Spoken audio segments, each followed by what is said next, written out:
ಯೋಗು, ಏನು ಹಾಗ್ ನೋಡ್ತಾ ನಿಂತಿದ್ಯಾ? ಬೀದಿಲ್ ಹೋಗೋರೆಲ್ಲ ಮನೆ ಒಳಗ್ ಬಂದಿದ್ದಾರೆ. ಮೊದ್ಲು ಇವ್ರ ಕತ್ ಹಿಡ್ದು ಆಚೆ ದಬ್ಬು. ಅಯ್ಯೋ ಪಾಪಿ, ನೀ ನನ್ನ ಹೊಟ್ಟೆಲ್ ಹುಟ್ಟಿ ಈ ತರ ಮಾತಾಡ್ತಿದೀಯೇನೆ? ಸ್ವಲ್ಪನಾದ್ರೂ ಕರುಣೆ ಅನ್ನೋದಿಲ್ವೇನೆ ನಿನ್ಗೆ?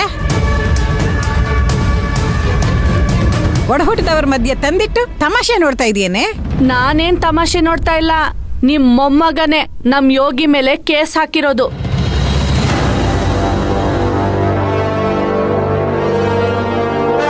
ಇದೆಲ್ಲ ಗೊತ್ತಿದ್ರುನು ಯಾವ ಮುಖ ಇಟ್ಕೊಂಡು ಮನೆ ಒಳಗ್ ಬಂದ್ರಿ? ನಾಚಿಕೆ ಮಾನ ಮರ್ಯಾದೆ ಒಂದು ಇಲ್ವಾ ನಿಮ್ಗೆ?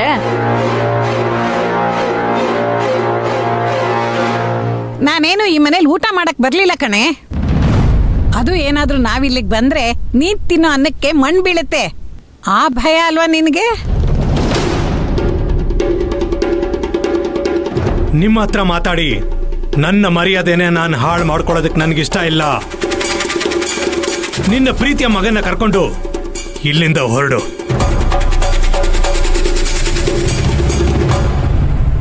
ಹೌದಪ್ಪ, ಇವನು ನನ್ನ ಪ್ರೀತಿ ಮಗನೇ, ನಿಜ ಕಣಪ್ಪ. ಆದ್ರೆ ನಿನಗೆ ಜೀವನ ಅಂದ್ರೆ ಏನು ಅಂತ ಕಲ್ಸ್ಕೊಟ್ಟಿರೋ ನಿಮ್ಮ ಅಣ್ಣ ಕಣೋ ಇವನು. ಹಳೇದನ್ನೆಲ್ಲ ಅಷ್ಟು ಬೇಗ ಮರ್ತ್ಬಿಟ್ಯಾ?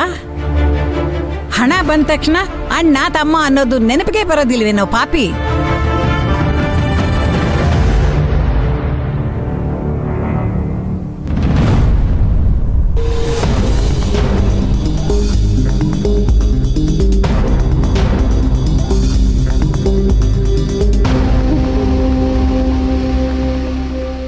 ಅಮ್ಮ, ನೀನು ಸುಮ್ಮನೆ ಇರಮ್ಮ.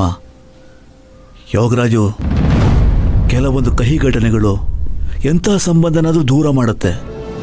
ಹಾಗೆ ನಮ್ಮ ಸಂಬಂಧನೂ ದೂರ ಆಯಿತು.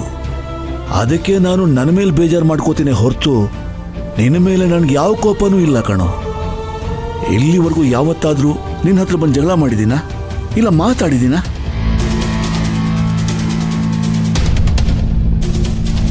ನೀವು ಬಂದು ಗಲಾಟೆ ಮಾಡಿಲ್ಲ, ಆದ್ರೆ ನಿಮ್ಮ ಮಗನ ಮುಂದೆ ಬಿಟ್ಟು ಕೇಸ್ ಹಾಕ್ಸಿದಿರಲ್ಲ. ಆಕಾಶ್, ಮಂದಾರ, ನೀನು ಸುಮ್ಮನೆ ಇರಮ್ಮ. ಆಕಾಶ್, ಶ್ರೀಮಂತ ಹಾಕಿರೋ ಕೇಸ್ಗೂ ನನಗೂ ಯಾವ ಸಂಬಂಧನೂ ಇಲ್ಲ ಕಣಪ್ಪ. ಹೇಳಬೇಕು ಅಂದರೆ ಈ ಕೇಸೆಲ್ಲ ಬೇಡ ಅಂತ ನಾನೇ ಅವನಿಗೆ ಎಷ್ಟೋ ಸಲ ಹೇಳಿದ್ದೆ. ಆದರೆ ಶ್ರೀಮಂತು ನನ್ನ ಮಾತು ಕೇಳಲೇ ಇಲ್ಲ.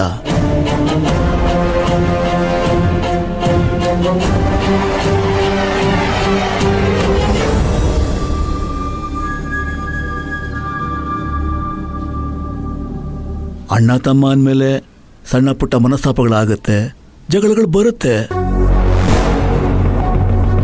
ಹಾಗಂತ ಅದನ್ನೇ ಮುಂದುವರ್ಸ್ಕೊಂಡು ಹೋಗ್ಬಾರ್ದು. ಏನಾದರೂ ಕಷ್ಟ ಸುಖ, ಹಬ್ಬ ಹರಿದಿನ, ಶುಭ ಕಾರ್ಯಗಳು ಅಂತ ಬಂದಾಗ ಈ ಮನಸ್ತಾಪ ಎಲ್ಲ ಬದಿಗಿಟ್ಟು ನಾವು ಒಟ್ಟಿಗೆ ಸೇರಬೇಕು. ಈಗ ನಾವು ಬಂದಿರೋದು ಅದಕ್ಕೆ ಯೋಗರಾಜು.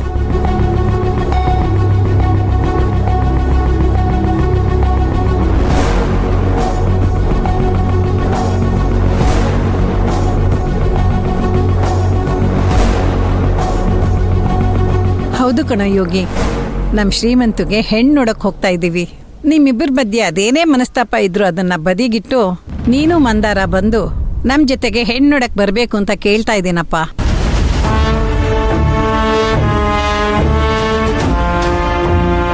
ಚಿಕ್ಕಪ್ಪ ಚಿಕ್ಕಮ್ಮ ಅಂತಲ್ಲ ಕಣೋ, ಖುದ್ದಾಗಿ ಶ್ರೀಮಂತನ ಅಪ್ಪ ಅಮ್ಮನ ಸ್ಥಾನದಲ್ಲಿ ನಿಲ್ಬೇಕು. ಆ ಜಾಗನ ನೀನೇ ತುಂಬಬೇಕು ಕಣೋ. ನಿಮ್ ಮೊಮ್ಮಗ ನಮ್ಮ ಅಪ್ಪಂಗೆ ಶತ್ರು. ಅವನಿಗೆ ಹೆಣ್ಣು ನೋಡಕ್ಕೆ ನಾವ್ಯಾಕೆ ಬರ್ಬೇಕು? ನಾವು ಬರಲ್ಲ.